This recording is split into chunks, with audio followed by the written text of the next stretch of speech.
दोस्तों, आज की कहानी है भाभी आप गांव की होकर भी खाना बहुत टेस्टी बनाती हो। दोस्तों, कहानी शुरू करने से पहले अगर आपने हमारे चैनल को सब्सक्राइब नहीं किया है तो सब्सक्राइब कर लीजिए ताकि आपके पास पहुंचे हर नया वीडियो।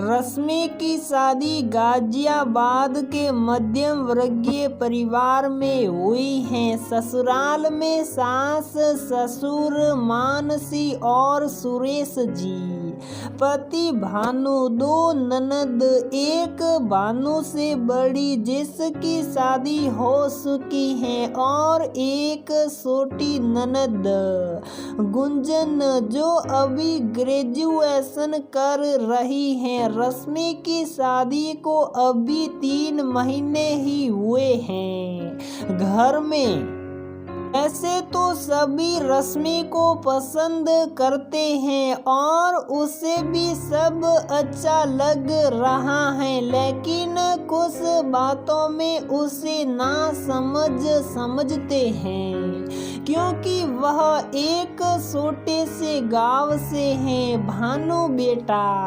मैंने कल घर पर सत्संग रखा है, इसलिए कल सुबह ही फल फूल और प्रसाद के लिए 2 किलो लड्डू ले आना।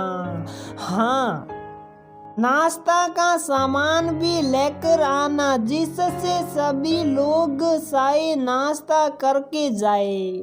मानसी जी ने अपने बेटे भानु से कहा, ठीक है मम्मी, लिस्ट बनाकर दे दो। मैं अभी गुप्ता जी से कहता जाऊंगा कि कल पूजा के लिए लड्डू चाहिए। कहकर भानु नहाने चला गया। मम्मी जी, सत्संग में कौन कौन आते हैं? रश्मि ने मानसी जी से पूछा। हमारी पूरी महिला मंडली रहती है। सबसे पहले हमारी दीदी जी गीता के कुछ संदेश देती हैं और उसके बाद हम सब मिलकर भगवान के भजन गाते हैं। किसी को कोई परेशानी हो तो वह बताती हैं और हम सब मिलकर उसका समाधान करने की कोशिश करते हैं। इसके बाद प्रसाद बांटा जाता है और फिर सबको जय श्री राधे मानसी जी ने समझाया। मम्मी जी, क्या हम घर पर ही प्रसाद बनाए, जैसे सूजी का हलवा या खीर और नाश्ता के लिए मसाले वाले समोसे? बताइए कैसा रहेगा? रश्मि ने पूछा। अरे मेरे से वैसे भी कुछ नहीं होता और मैं तो पहले से ही बाजार से ही प्रसाद के लिए लड्डू मांगती हूँ, तुम काम न बढ़ाओ। मानसी जी ने कहा, वो सब मैं बनाऊंगी। रश्मि ने कहा तो मानसी जी ने मना नहीं किया, लेकिन उन्हें यही लगता रहा कि पता नहीं समय पर सब तैयार कर पाएगी या नहीं। अगली सुबह रश्मि ने फूलों से पूरा हॉल सजाया। भगवान की तस्वीर को फूलों के बीच रख कर दिया जला दिया। सत्संग के लिए सभी महिलाएं आ गई। सबका फूलों की खुशबू से मन प्रफुल्लित हो रहा था। रश्मि ने भी भजन गाए जो उसकी मधुर आवाज में सबको बहुत अच्छे लगे और अपने काम में लग गई। जब सत्संग खत्म हुआ तो रश्मि ने गर्मा गर्म सूजी के हलवे को दोने में रख कर सबको प्रसाद दिया। सब हलवा खा रहे थे और उसके स्वाद में मग्न हो गए।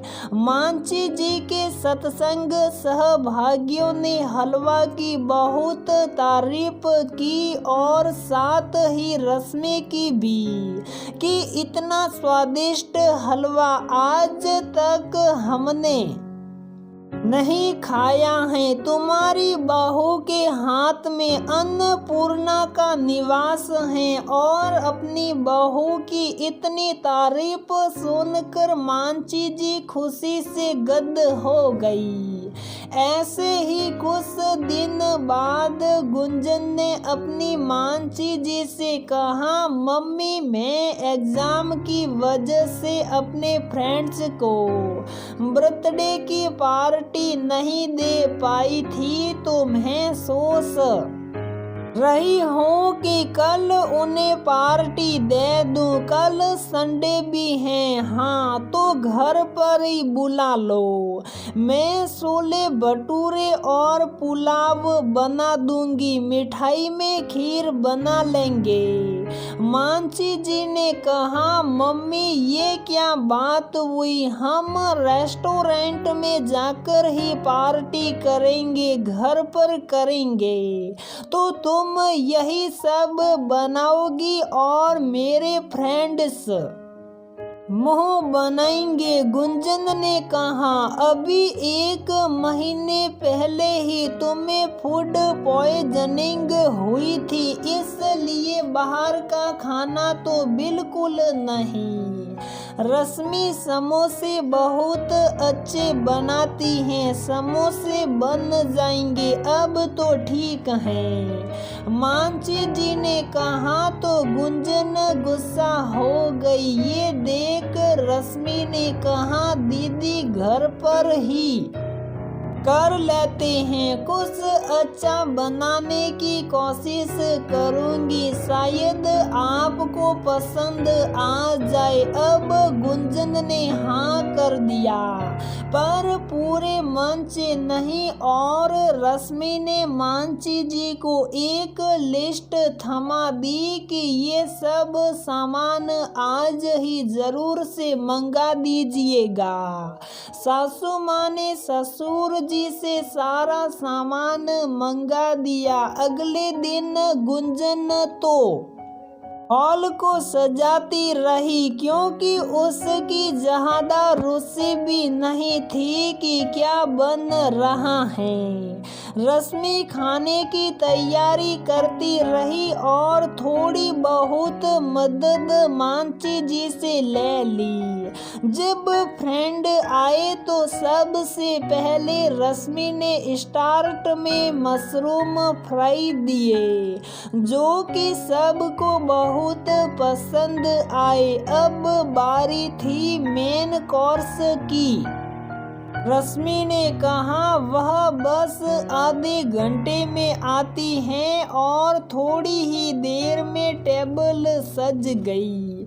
सबसे पहले आए मोमोज, पनीर रोल, एक छोटा सा केक और अब सबसे बढ़िया घर पर बना हुआ पिज्जा और केक देखते ही गुंजन को तो आंखों पर यकीन ही नहीं हो रहा था कि ये घर पर बना हुआ है। हर चीज लाजवाब थी। उसकी फ्रेंड का तो मन ही नहीं भर रहा था। सबने पेट भर कर खाया। अब सबसे लास्ट में स्पेशल ड्रिंक पुदीने का बना हुआ, जिससे सबका पाचन भी अच्छा रहे, कोई पीना नहीं सा रहा था।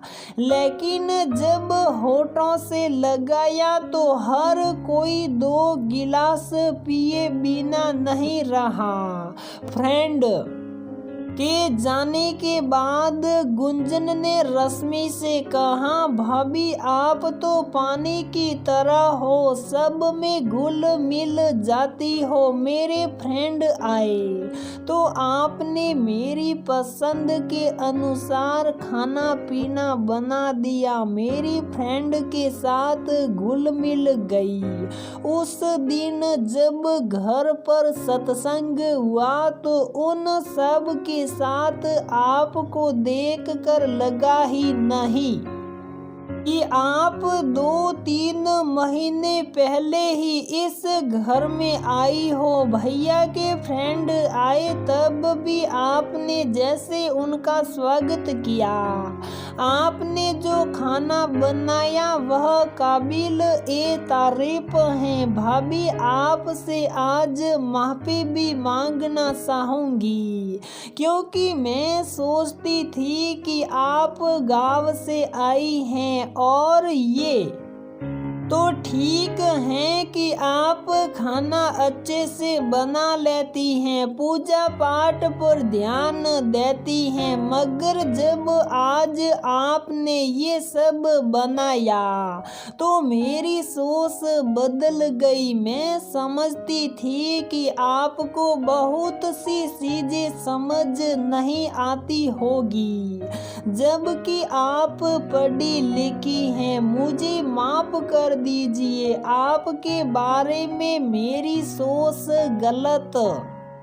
कि गुंजन ने मासूमियत से कहा, मेरी प्यारी सी दीदी इसमें बुरा क्या मानना, ये ठीक है कि हमारे गांव में पिज्जा वगैरह नहीं मिलता, मगर हमने अपने भैया से 1-2 बार कस्बे से मंगा कर खाया है और वह ठंडा हो जाता था, जिससे उसका स्वाद ज़्यादा अच्छा नहीं लगता था। तो जे हो यूट्यूब चैनल की, जिसने मुझे ये सब बनाना सिखाया, और कभी कभार हम अपने घर पर ही बनाकर इन सब चीज़ों का मज़ा ले लेते थे, और अब आपको भी बनाकर खिला दिया। जब ये सब देखते तो केक भी बना सीख लिया।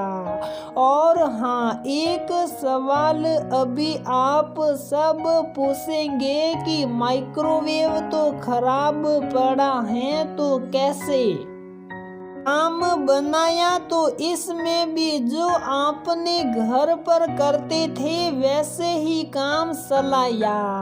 एल्यूमिनियम के भगोने में नमक बिछाया और अच्छे से ढक दिया, बन गया अपना ओवन। रश्मि ने कहा और मुस्कुराकर गुंजन को अपने गले लगा लिया। सामने खड़ा पूरा परिवार ये देखकर बहुत खुश था।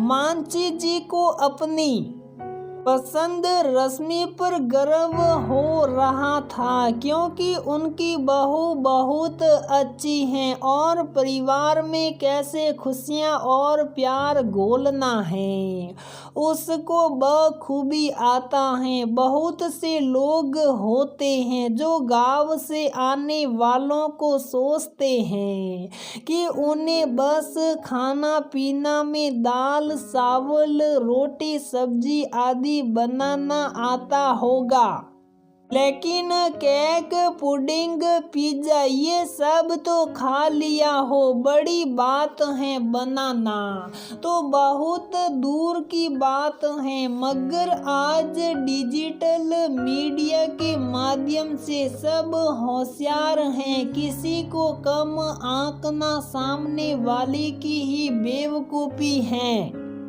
तो दोस्तों, हमारी ये कहानी यहीं पर समाप्त होती है। अगर आपको हमारी ये कहानी पसंद आती है तो प्लीज़ वीडियो को लाइक करें, शेयर करें और हमारे चैनल को सब्सक्राइब ज़रूर करें।